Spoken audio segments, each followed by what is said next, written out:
Hi, everyone. I'm really excited to share some connections I made with the reading this week. I think we can apply them as we start teaching our participants. So chapter 4 was about designing effective instruction. And one point that was made was that we can use stories that teach principles, and this will make our teaching more effective and interesting. So I thought of General Conference and how some of the apostles use stories to show some symbolism or to teach principles. And I specifically thought of President Monson or Elder Uchtdorf. I know that I pay better attention when they share stories, and I feel like I learn on a more personal level. So I think that's definitely a good strategy for us to use while we're teaching our participants. Another thing we learned in this chapter is that we shouldn't dismiss answers when we're teaching. So I had a teacher in high school who would just tell students that they were wrong if they did not give the specific answer that he was looking for when he asked questions. And so even though we didn't give the specific answer, we just kind of felt intimidated, and it really discouraged my classmates and I from participating because we didn't want to be embarrassed in front of everybody. So I think we should be careful not to do this when we are teaching our participants. Chapter 5 was about engaging an audience. So we learned that the relationship between the educator and the learner can be even more important than content sometimes. In the parenting class that I took, we learned that parents are more effective teachers to their children when they have a strong relationship with them. And so I thought about how this can be applied to family life education.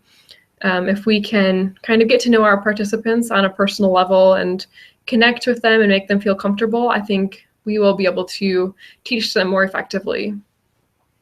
This chapter also explained that we can help our participants reframe their problems. And this was something that was emphasized a lot in the marriage class that I took. If we can learn how to look at problems from a new perspective, we can have a lot better attitude. And I think this will help our participants be more willing to learn. In the handbook, we learned that participation is really important and that it can edify learners. And I thought of my seminary class when I was in high school. There were some days when most of us were really tired and we would have our head down on the desk. And those days we really didn't learn much, and it was basically pointless for us to be there. But other days when we were more engaged and we were participating, we were able to help each other learn and come closer to Christ. So I think that if we can find ways to encourage participation when we're teaching, it will make our teaching a lot more effective. This chapter of the handbook also taught us about the role of a teacher. And one of our roles is determine what to teach and how to teach it. And it's important to consider teaching methods and not just content. So I think it's great to have good content in your lessons, but if you can't use effective teaching methods, then your participants won't learn the content anyway. So I think we need to make sure that we're finding a balance there. Chapter 6 was about teaching skills and tools in family life education. And we learned that using family councils can help clarify responsibilities and expectations for families. And so in the family stress and coping class that I'm taking, we're learning about the importance of distributing the agenda of the family council ahead of time. And this is something I hadn't really put much thought into before, but I know that when I go to a meeting and I'm not sure what items are going to be on the agenda, it's a lot harder for me to gather my thoughts and be able to share what I'm thinking. And also, I haven't really had a chance to ponder or pray about anything. So I think that's a really important thing that we should teach our participants about family councils. This chapter also mentioned homework assignments.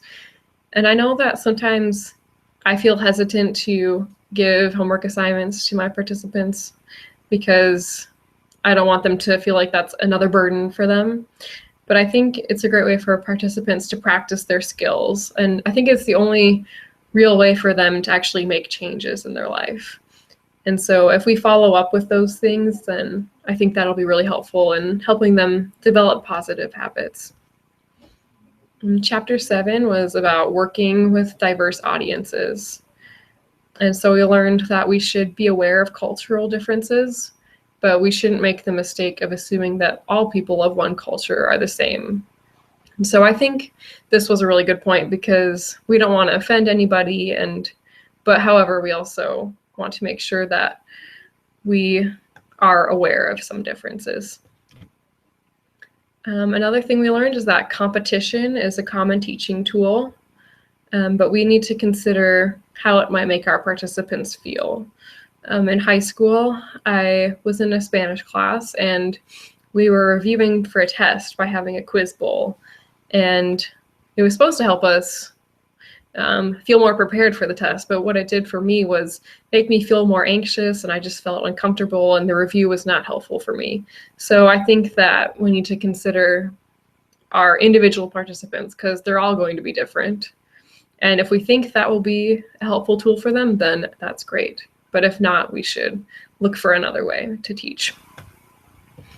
In the last section of the handbook that we read, we learned how to facilitate discussion with stimulating questions. So of course we should avoid asking questions that have yes or no answers.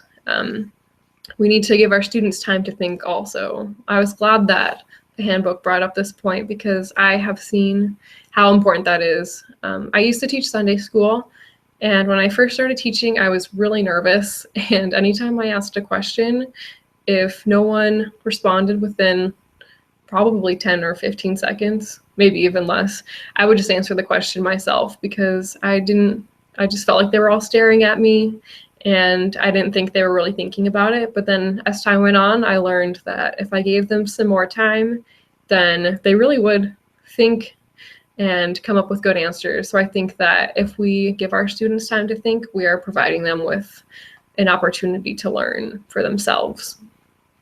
And then the handbook also discussed different resources that we can use when we're teaching, and they came to audio and visual resources. And I like the point that they brought up that we should make sure that the resources we use are worth the time they take.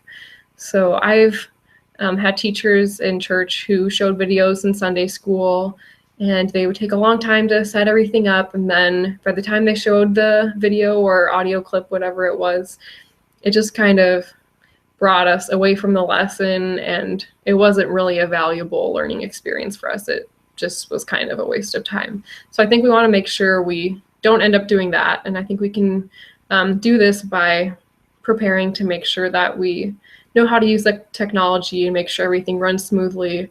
And we should also just consider whether or not the resource we want to share is really going to help teach our participants more.